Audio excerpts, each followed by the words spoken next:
Hello, everyone. Welcome to Talking Terror. I'm your host, Daniel Aston. Joining me this week is my daughter, Caroline. Caroline, what are we going to talk about today? From the Pacific Northwest to the Great Lakes and down to the swamps of Louisiana, there are locals that insist if you wait long enough in just the right area at just the right time, you will run into the local monsters. Those monsters are what is called a cryptid. A cryptid is a creature to exist in the wild, but there is no scientific proof. Usually urban legend or folklore. So, today I'm going to continue counting down my top 5 favorite American cryptids. And coming in at number 2, we have the Wendigo. The Wendigo is a terrifying, malevolent, cannibalistic creature from Native American folklore. It roams the northern regions of the US and Canada, always on the hunt for its next victim. It is tall and so thin that its skeleton can be seen. The Wendigo has antlers or horns that sit on an animalistic head, its eyes sunken in and glowing like coals. It has sharp yellow fangs and claws. Since it has a hunger that can't be quenched, its lips are severely chewed or damaged from the Wendigo chewing on itself. The Wendigo has an amazing set of abilities: super strength, stamina, and speed, paired with exceptional eyesight, hearing, and a sense of smell. Once the Wendigo has locked in on its victims, the odds of escape are slim.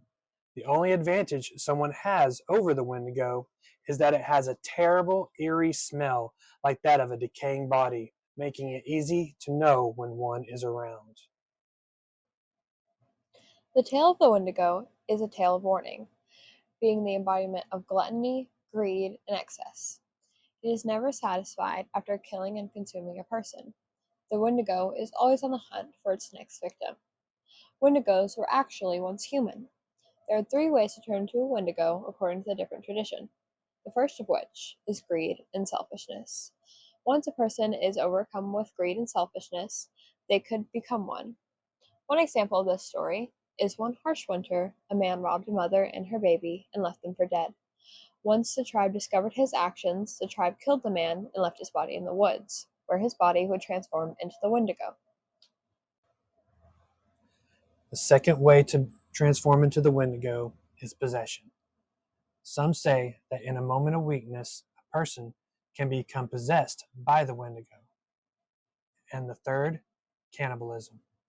It's actually believed that the first Wendigo was a hunter who got lost during a brutal, cold winter. His hunger drove him to cannibalism, and afterwards, the hunter transformed into a crazed man beast that continued to roam the forest in search of more people to consume. So, what do you think? Is the Wendigo really hunting in Northern America, or is it just a cautionary tale to warn people about greed? Let us know what you think in the comments, and join us next time whenever I give you my number 1 American cryptid. And until then, stay spooky.